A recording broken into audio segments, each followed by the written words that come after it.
Shalom, selamat pagi Bapak Ibu Saudara yang dikasihi dan yang diberkati oleh Yesus Kristus. Kembali di pagi hari ini melalui program Motivasi Pagi, saya menyapa Bapak Ibu Saudara semua.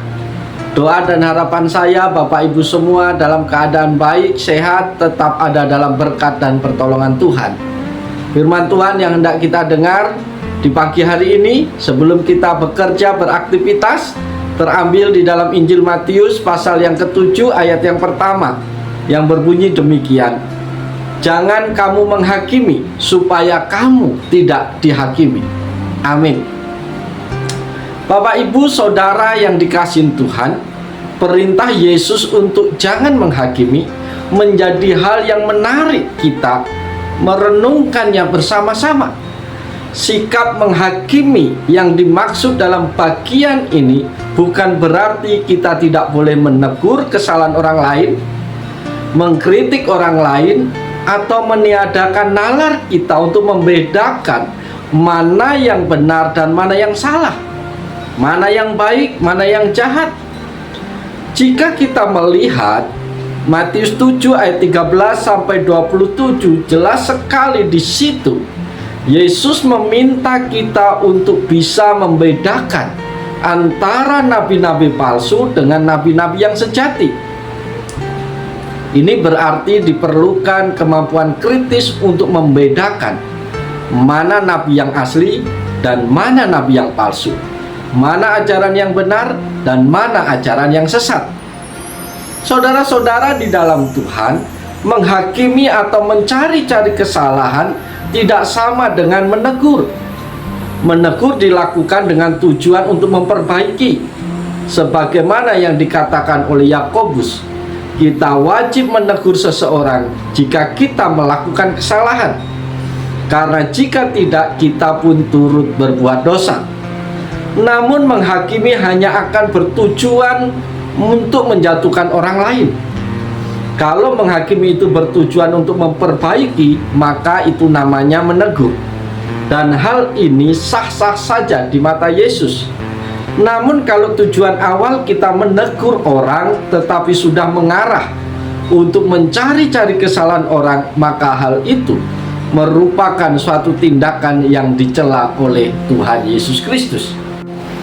Jangan menghakimi juga bukan artinya kita tidak peduli dengan kesalahan orang lain, seolah-olah itu adalah privasi orang lain dan bukan menjadi urusan kita.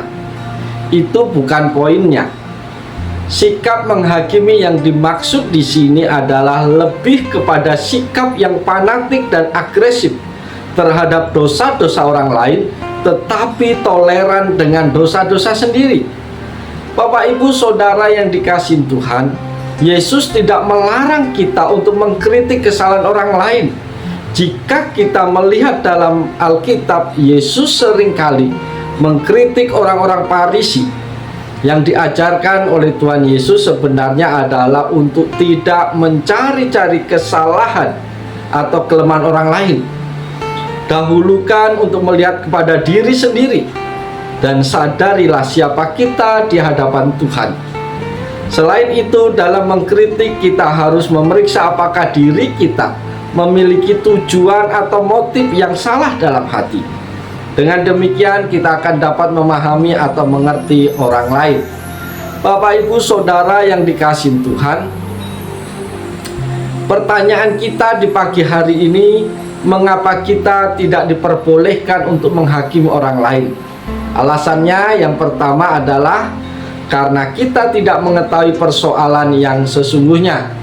Para sahabat yang dikasihi Tuhan, dalam menilai orang lain seringkali seseorang menempatkan dirinya pada tempat yang salah, tempat yang bukan miliknya. Kadangkala kita terlalu cepat menilai sesuatu tanpa mengetahui alasan orang lain dalam melakukan suatu tindakan tersebut. Padahal tidak seorang pun mengetahui beratnya pergumulan orang lain dalam menghadapi segala sesuatu.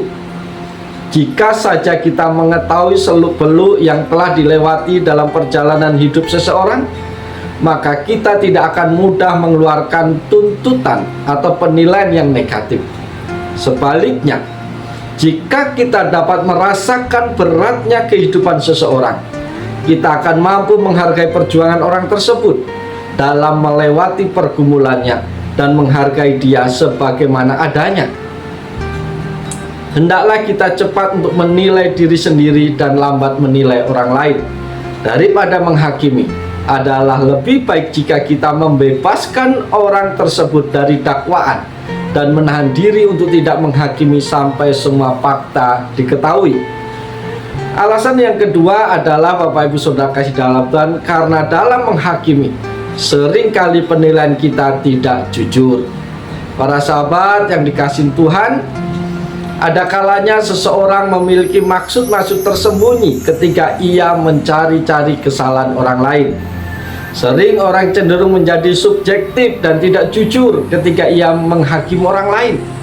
Ia menjadi terlalu kritis terhadap kelemahan-kelemahan kecil dalam kehidupan setiap orang di sekelilingnya. Untuk memecahkan masalah ini, Tuhan Yesus menasihatkan, keluarkan dahulu balok dari matamu, maka engkau akan melihat dengan jelas untuk mengeluarkan selumbar itu dari mata saudaramu. Kita tidak membutuhkan tukang kayu atau dokter mata untuk memahami perumpamaan Tuhan Yesus ini. Namun kita mau mengalihkan perhatian dari selumbar yang kita lihat dari dalam diri orang lain untuk memperhatikan balok yang ada dalam mata kita sendiri. Maka hal itu akan membawa pengaruh besar bagi diri kita sendiri dan orang-orang di sekitar kita. Alasan yang ketiga mengapa kita tidak boleh menghakimi, karena penghakiman adalah milik Allah. Bapak Ibu Saudara yang dikasihi Tuhan, hanya Allah yang memiliki wewenang untuk melakukan penghakiman. Hanya Allah yang berhak menghakimi, karena Dialah Allah yang Maha Kuasa, satu-satunya hakim yang jujur, yang benar dan adil dalam penghakiman. Penghakiman bukan hak kita. Janganlah tempatkan diri kita di tempat yang tidak seharusnya. Jika kita mengambil tempat Allah sebagai hakim, maka Allah menuntut pertanggungjawaban dari diri kita dengan standar yang kita pakai.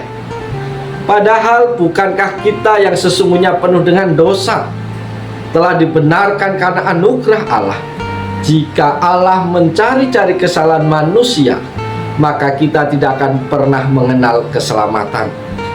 Namun Allah tidak melakukan itu.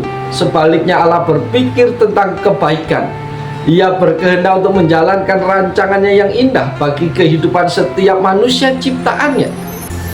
Untuk itulah Yesus diutus menyelesaikan dosa dan bukan untuk menghakimi. Bapak Ibu Saudara yang dikasihi Tuhan, jika Allah telah menggunakan ukuran anugerah dan kasih dalam menghakimi manusia, janganlah menghakimi orang lain dengan ukuran kita sendiri. Kalaupun kita melihat kesalahan orang lain, adalah lebih baik jika kita bergumul dan mendoakannya daripada menghakiminya. Karena itu, hindarilah bersikap menghakimi, karena itu tidak baik untuk kita dan juga tidak baik untuk orang lain. Bapak Ibu Saudara yang diberkati oleh Tuhan Yesus Kristus, pagi hari ini firman Tuhan telah sampai kepada kita, dan perintah firman Tuhan pagi hari ini sangatlah jelas bahwa setiap kita tidak boleh menghakimi orang lain, karena kita adalah orang-orang berdosa. Kita adalah orang-orang yang sama yang seharusnya dihakimi. Oleh karena itu, Bapak Ibu Saudara, jika engkau melihat kelemahan, kesalahan orang lain, mari kita doakan mereka dan jangan justru kita hakimi, karena Tuhanlah Allah yang menjadi hakim yang baik, yang jujur. Hanya Dialah yang berhak untuk menjadi hakim, dan kita tidak pernah diangkat oleh Tuhan menjadi hakim atas sesama kita. Oleh sebab itu, mari kita jalani seluruh kehidupan kita sepanjang hari dengan bersukacita di dalam Tuhan, tetap melakukan yang baik, berinteraksi dengan sesama kita dengan baik, karena Tuhan sudah memberkati kita. Oleh sebab itu, selamat pagi, selamat berkarya, Tuhan Yesus menolong, Tuhan Yesus memberkati kita semua. Amin.